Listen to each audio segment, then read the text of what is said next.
pertemuan pagi hari ini. Sebelumnya, perkenalkan kami dari redaksi Lentera. Saya selaku Ketua Editor mengucapkan terima kasih yang sebesar-besarnya kepada seluruh pihak yang telah berkontribusi, mendukung, dan bekerja sama dalam proses penyusunan hingga terwujudnya karya ini. Semoga redaksi Lentera dapat terus menjadi wadah yang memberikan inspirasi, informasi, serta karya yang bermanfaat bagi para pembaca. Sekali lagi, saya ucapkan terima kasih atas perhatian dan kerjasama yang telah diberikan. Selanjutnya, akan ada pemaparan mengenai temuan dari penanggung ini kepada Dr. Dewi Anggraini. Assalamualaikum warahmatullahi wabarakatuh. Selamat pagi Bapak Ibu yang kami hormati. Perkenalkan, saya Dr. Dewi Anggraini, sarjana sastra magister humaniora. Pada kegiatan penyuntingan ini saya bertugas sebagai penanggung jawab isi pada redaksi Lentera. Tugas saya adalah melakukan evaluasi terhadap aspek substansi naskah. Jadi fokus saya bukan pada kesalahan teknis seperti ukuran huruf, tarjih ataupun kesalahan ejaan, melainkan memastikan bahwa isi artikel sudah sesuai dengan kaidah penulisan ilmiah. Hal ini saya periksa meliputi kesesuaian antara judul dengan isi penelitian, alur berpikir penelitian, struktur anatomi artikel, kajian literatur, novelty atau kebaruan penelitian, hingga kesesuaian kesimpulan dengan tujuan penelitian. Berdasarkan hasil penyuntingan terhadap 5 naskah mitra, kesalahan yang paling banyak ditemukan terdapat pada kajian literatur yang kurang mendalam dan tidak terpadu. Penggunaan referensi yang belum mutakhir karena di redaksi Lentera itu minimal 5 tahun terakhir. Serta kurangnya penegasan novelty atau kebaruan penelitian. Novelty itu minimal 5 penelitian terdahulu yang relevan. Selain itu, ditemukan pula ketidaksesuaian struktur ilmiah antar bagian naskah, seperti pengulangan isi pembahasan dan simpulan. Ketidakkonsistenan istilah, seperti yang saya temukan pada naskah 03, itu kata modernisasi, yang seharusnya modernisasi. Ketidaksesuaian antara judul, abstrak, dan isi penelitian. Jadi ada 5 naskah yang saya syuting, dan pada naskah pertama itu yang saya temukan adalah pengulangan kalimat pada bagian simpulan sehingga simpulan menjadi tidak efektif. Dan pada naskah 02 saya menemukan adanya 2 paragraf pembahasan yang memiliki isi hampir sama serta penggunaan referensi yang tidak memenuhi ketentuan 5 tahun terakhir. Pada naskah 03 penggunaan istilah kata tidak baku, yaitu modernisasi yang saya jelaskan tadi. Dan temuan yang paling serius terdapat pada naskah 04. Judul penelitian membahas peranggapan dalam iklan Grab YouTube, tetapi isi pendahuluan, metode, hingga pembahasannya justru membahas film animasi. Menurut saya, kesalahan ini sangat fatal karena tidak terdapat kesesuaian antara judul, tujuan, metode, dan hasil penelitian. Dan pada naskah 05, saya menemukan kajian literatur yang masih terlalu singkat dan belum menunjukkan analisis terhadap penelitian terdahulu. Jadi, untuk mengatasi permasalahan tersebut, dilakukan perbaikan melalui penguatan kajian literatur, pembaruan referensi dengan sumber yang lebih aktual, penegasan kebaruan penelitian, penghapusan bagian yang redundan, serta penyelarasan seluruh bagian naskah agar lebih sistematis dan sesuai dengan kaidah penulisan ilmiah.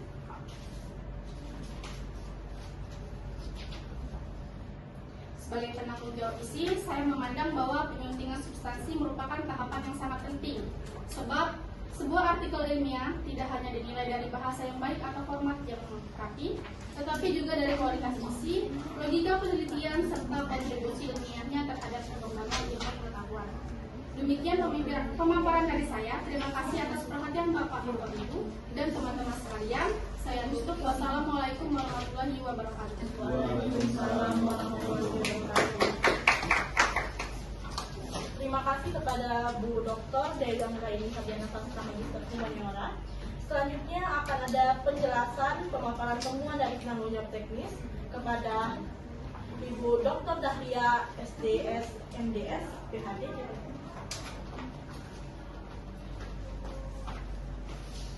Baik, saya Dr. Dahlia MDS PhD selaku penanggung jawab teknis. Berdasarkan pemeriksaan yang dilakukan oleh saya selaku penanggung jawab teknis, ditemukan bahwa masih terdapat ketidaksesuaian dengan pedoman Lentera dari kelima naskah artikel yang telah kami sunting.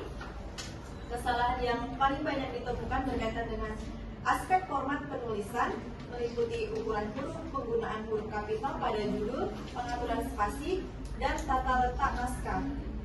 Selain itu, hampir seluruh naskah menunjukkan ketidakkonsistenan dalam pengaturan jarak antar paragraf dan pada setiap bagian artikel, mulai dari abstrak hingga daftar pustaka. Pada bagian abstrak, beberapa naskah belum memenuhi ketentuan jumlah kata, menggunakan ukuran huruf yang tidak sesuai, serta belum menerapkan format penulisan abstrak bahasa Inggris sebagaimana yang disyaratkan dalam pedoman. Dan temuan lain juga menunjukkan adanya ketidakpaduan antar paragraf, kesalahan penggunaan tanda baca, citasi, kutipan, dan huruf dari tulisan daftar pustaka. Bahkan kelima naskah tersebut juga terdapat beberapa naskah yang belum mengikuti struktur artikel yang telah ditetapkan, seperti penamaan subbab yang tidak sesuai dengan penggunaan sumber rujukan yang belum memenuhi kriteria. Jadi, kelima naskah tersebut berdasarkan hasil pemeriksaan terhadap naskah mitra, kesalahan yang paling banyak ditemukan yaitu berkaitan dengan ketidaksesuaian format penulisan sesuai dengan pedoman, terutama pada format judul, abstrak, ukuran huruf, spasi, tata letak, dan sistem citasi. Jadi secara umum, hasil saya selaku penanggung jawab teknis menunjukkan bahwa aspek teknis penulisan masih menjadi kendala utama pada seluruh naskah yang diperiksa. Oleh karena itu diperlukan perbaikan menyeluruh terhadap format, tata letak, konsistensi penulisan, serta kepatuhan terhadap pedoman penulisan ilmiah agar naskah dapat memenuhi standar yang ditetapkan oleh pedoman Lentera. Saya selaku penanggung jawab misi, inilah yang dapat saya sampaikan. Terima kasih. Terima kasih Bu Dr. Dahlia, MDS, MDS, PhD atas pemaparannya yang sangat akurat. Selanjutnya akan ada pemaparan temuan dari penyambung jawab provider. Dipersilakan. Saya Yeni Laras selaku penanggung jawab provider 1. Di sini tugas provider itu berfokus pada keefektifan kalimat, keaslian istilah, ejaan YGD, edisi 5, tipografi, dan format. Baik, saya Yeni Laras selaku penanggung jawab provider 1. Di sini tugas provider itu berfokus pada keefektifan kalimat, keaslian istilah, ejaan YGD, edisi 5, tipografi, dan format citasi ilmiah. Di sini saya menyunting 3 naskah. Nah, berdasarkan hasil pemeriksaan terhadap 3 naskah, 5 naskah, yang 3-nya saya, 2-nya yang provider kedua. Kesalahan yang paling banyak ditemukan itu berkaitan dengan ketidaktepatan penggunaan istilah, kesalahan mekanis penulis atau typo, spasi, dan tanda baca, inkonsistasi penulisan istilah asing. Itu contohnya terdapat di temuan naskah 01. Pada abstrak itu terdapat penggunaan istilah terbalik, pustaka kajian, seharusnya kajian pustaka. Dan di naskah 2 itu ditemukan istilah lazim, era siber, seharusnya era digital. Dan naskah ketiga itu ditemukan typo fatal pada judul dan isi, yaitu kata modernisasi, seharusnya modernisasi. Baik, itulah yang dapat saya sampaikan dari provider 1. Akan dilanjutkan ke provider 2. Saya selaku penanggung jawab provider 2. Selanjutnya saya akan menjelaskan kesalahan dari naskah 04. Yang pertama, terdapat pendahuluannya bertele-tele karena pengulangan gagasan fungsi bahasa serta banyak klaim tanpa disertai rujukan. Terus yang kedua, inkonsistensi istilahnya mencakup kata anggapan dan presupposition secara acak. Kata asing presupposition ditulis tegak, seharusnya dicetak miring. Yang ketiga, terdapat bagian metode menggunakan frasa kurang efektif dan terdapat pengulangan kata. Yang keempat, data pembahasan tidak jelas validitasnya karena asal video, waktu kemunculan data, dan konteks penggunaan tidak dirinci. Daftar pustaka juga tidak kredibel serta penulisan DOI atau tautan referensinya tidak sesuai standar ilmiah. Selanjutnya itu naskah 05. Yang pertama ditemukan typo mekanis yang titik koma citasi di pendahuluan, yaitu Cahya Ningrum 2022 seharusnya tidak memakai spasi sebelum titik koma. Yang ketiga, hilangnya spasi pasca tanda titik pada kajian literatur di frasa. Yang keempat, ditemukan istilah asing atau serangan Inggris yang ditulis tegak tanpa cetak miring, yaitu developer, social modeling, Microsoft, dan kata transcript saat merujuk tes mentah audio visual. Itu sebaiknya kata asing pada aksen bahasa Inggris seperti judul film keluarga cemara ditulis kelompok adus. Baik, terima kasih kepada divisi provider atas penjelasannya yang sangat jelas. Selanjutnya akan ada tambahan penjelasan dari wakil ketua editor mengenai penyebab keberulangan kesalahan penulisan ilmiah dan beberapa tips meminimalkan kesalahan dalam penulisan karya ilmiah. Kepada Bu.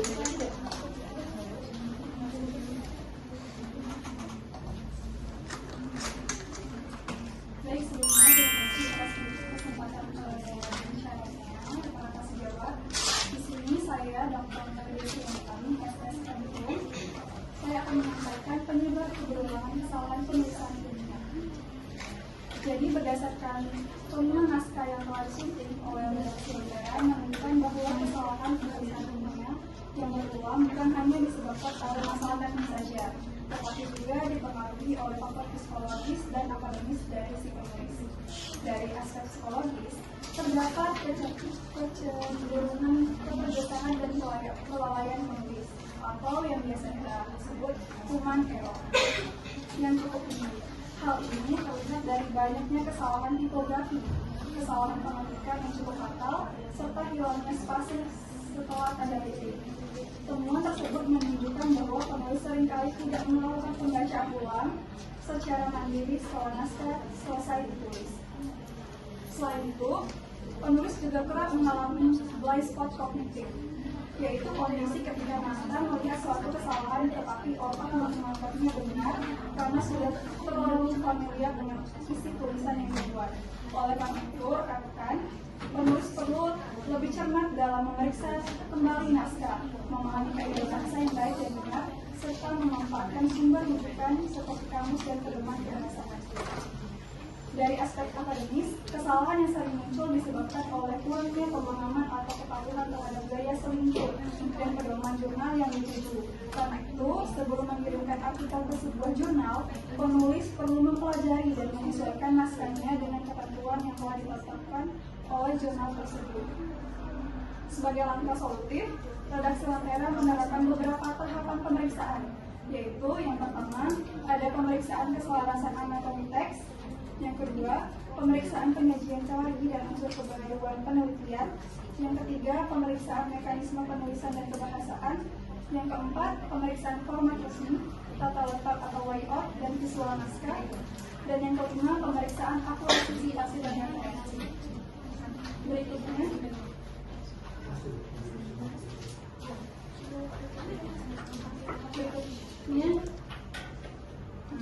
di sini Bapak Ibu dan kasih jawab sekalian. Di sini ada beberapa tips dan trik melakukan kesalahan dalam penulisan karya ilmiah. Yang pertama, penulisan karya ilmiah. Yang pertama, pahami pedoman penulisan dan gaya citasi, yaitu berarti ketika kita ingin menulis sebuah karya ilmiah dan ingin menerbitkannya, kita harus tahu pedoman apa yang kita melakukan, atau kita sesuaikan pedoman yang ingin kita terbitkan si penulisnya. Yang kedua, ada susun kerangka tulisan sebelum memulai menulis. Yang ketiga, struktur kata baku dan kalimat efektif. Yang keempat, pastikan citasi dan daftar pustaka itu sesuai. Yang kelima, periksa konsistensi istilah, format dan ejaan. Yang kelima, manfaatkan aplikasi pendukung seperti Mendeley, KBBI, BBI dan Politin. Yang kelima, lakukan proofreading atau minta orang lain meninjau naskah. Jadi kuncinya itu ketika selesai menulis, cek kembali, setelah itu revisi dan lakukan proofreading. Baik, terima kasih, itulah yang dapat saya sampaikan. Saya kembalikan kepada Profesor Jessica.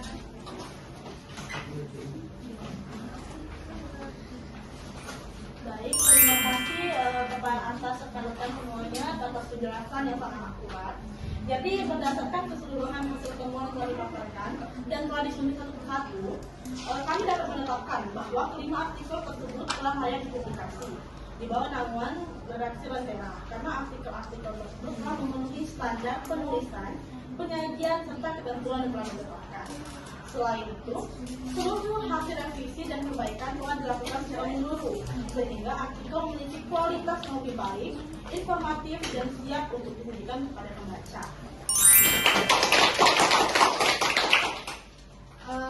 Untuk garis besarnya, pembukaannya tadi menarik karena kalian sudah memberikan slogan, kemudian kita sudah menunjukkan semangat dan menunjukkan kerjasama tim yang baik sebelum memulai. Jadi walaupun belum tahu kerjasamanya bagaimana, tapi slogan menunjukkan kalau kami tim yang solid kok.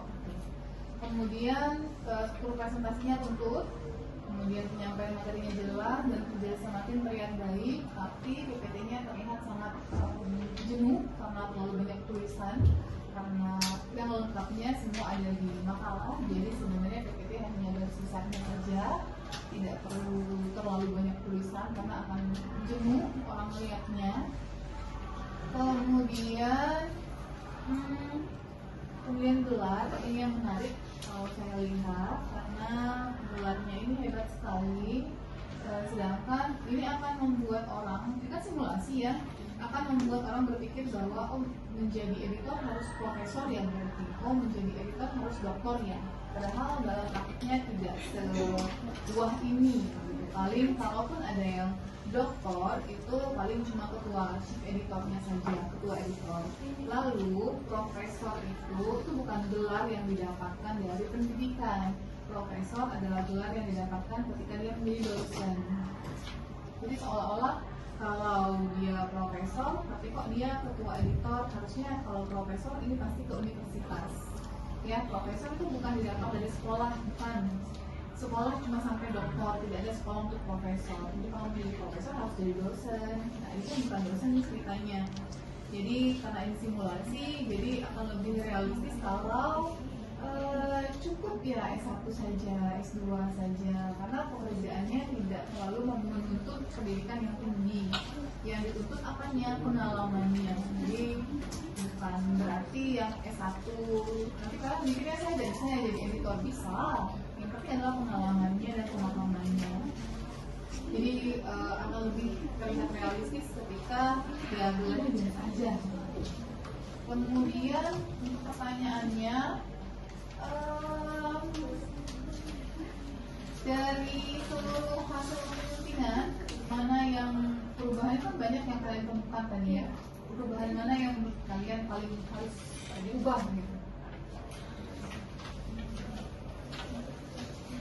Kalau menurut di sini paling banyak juga itu sama soal karena antara judul dan Bagian apanya gitu?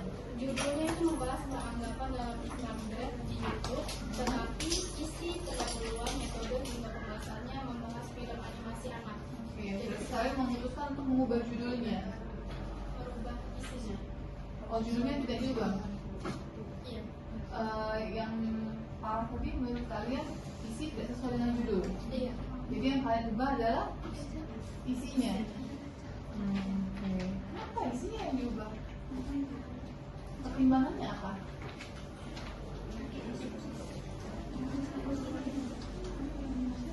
Saya mengenai revisi naskah tersebut disesuaikan dengan judul karena datanya itu iklan kreatif, pembahasannya mengenai film animasi anak.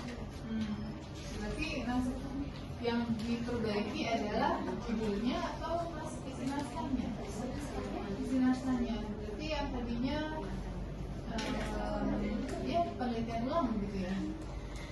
Lebih merapikan pendahuluan, pelajaran literatur serta metodologi itu Semua dong. karena hasil temuannya itu iklan web. Namun pada pembahasan dan kajian literatur itu membahas animasi film animasi anak. Jadi judulnya, endingnya adalah Tetap iklan web, namun isi yang film animasi anaknya dihilangkan. ada yang menambahin mungkin? Tidak ada. Kemudian karena ini tulisan ilmiah, jurnal ilmiah, kan menggunakan gaya selingkuh mana? Dari redaksi kami sendiri. Menuju kemana? Maksudnya gayanya mendekati kemana gitu?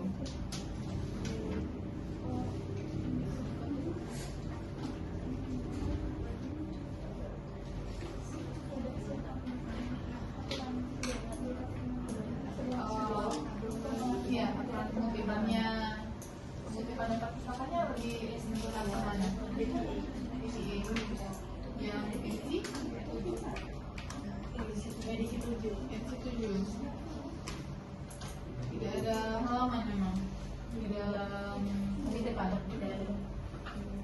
Kemudian ada temuan yang menarik, saya baru lihat sekali lewat karena ini kan baru ya saya lihatnya, mungkin nanti akan lebih didalami lagi.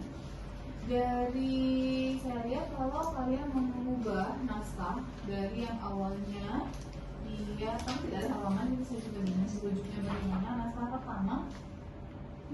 pertama itu pada bagian pendahuluan dia kan membuatnya menjadi di halaman pertama saja dia membuat menjadi 4 paragraf ya, 4 paragraf, dan 4 paragraf itu kalian singkat menjadi 2. Kemudian cara pengutipannya juga kalian ubah semuanya. Misalnya kayak menurut Suha Satya, fenomena dikenal sebagai kepunyaan bahasa daerah. Tapi di hasil suntingan kalian, saya tidak menemukan lagi kalimat itu. Apakah kalian ubah semuanya atau bagaimana?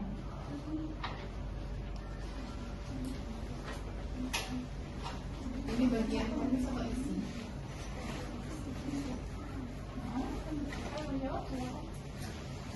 Kenapa diubah semuanya?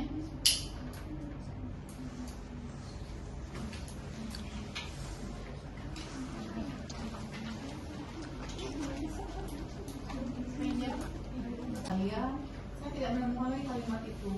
Apakah kalian ubah semuanya atau bagaimana?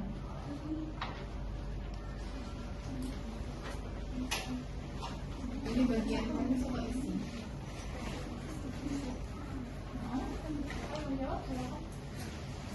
Kenapa diubah semuanya?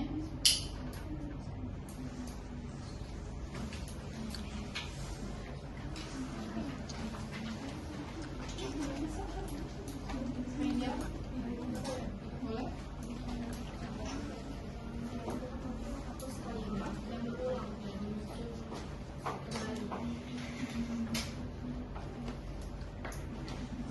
Lalu saya merasa ini selalu masuk ke dalam ranah penulis karena benar-benar beda sekali dengan tulisan aslinya.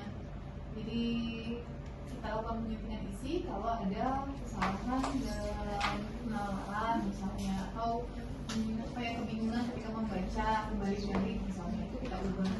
Tapi kalau sudah sampai benar-benar berubah seperti ini, kalau saya sebagai penulisnya akan protes sih sebenarnya ini jadi bukan karya saya lagi karena sudah beda sama sekali dengan karya aslinya. Makanya saya tanya ada pertimbangan apa mengubah sampai sedrastis ini. Pertimbangannya apa? Tidak apa, silahkan jawab. Kalau kalian memang menemukan ada kesalahan ide mungkin, atau ketika mengecek sumber asli tidak sesuai misalnya, atau ada alasan lain.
kutipannya.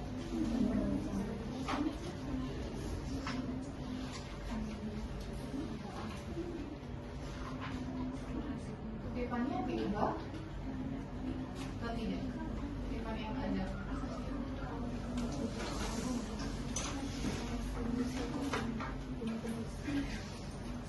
Tidak, Bu, karena masih menyesuaikan isi dari ini.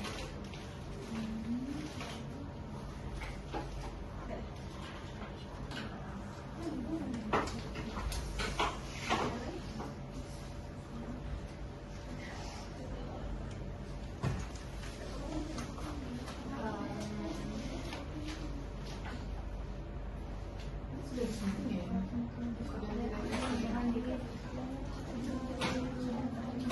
Proofreadernya ada ya? Ada. Cara pemutipannya sudah dicek semua? Saya juga bawa pena, makanya saya semua. Kalau yang di sini saya lewat ketemunya, cara pemutipannya juga masih salah. Kayak pengutipan yang namanya di dalam kurung itu kan ada di belakang kalimat ya, atau di belakang paragraf, bukan di awal. Kalian pegang nggak ini? Enggak ya? Yang ini tiba-tiba dimulai kalimatnya dengan dalam kurung Amelia et al. 2024 untuk kurung menganalisis. Kalau kita lihat yang aslinya malah beneran dia. Ini tidak, mungkin yang ini aja kalian terlewat ya. Semoga tidak teman-teman yang lainnya. Terus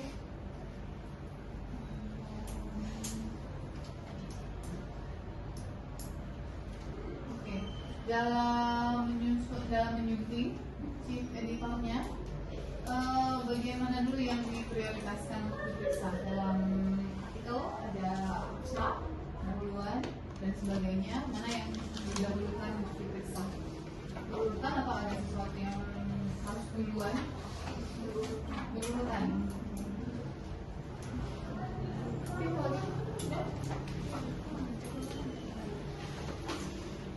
Baiklah, sekian pemaparan dari kami redaksi Rendera. Kami mengucapkan terima kasih atas kajian dan kesempatan yang telah diberikan. Semoga hasil yang telah disampaikan oleh redaksi kami dapat memberikan gambaran tentang manfaat bagi seluruh pihak yang terlibat. Sekali lagi kami mengucapkan terima kasih. Kami tutup dengan wassalamualaikum warahmatullahi wabarakatuh. Waalaikumsalam.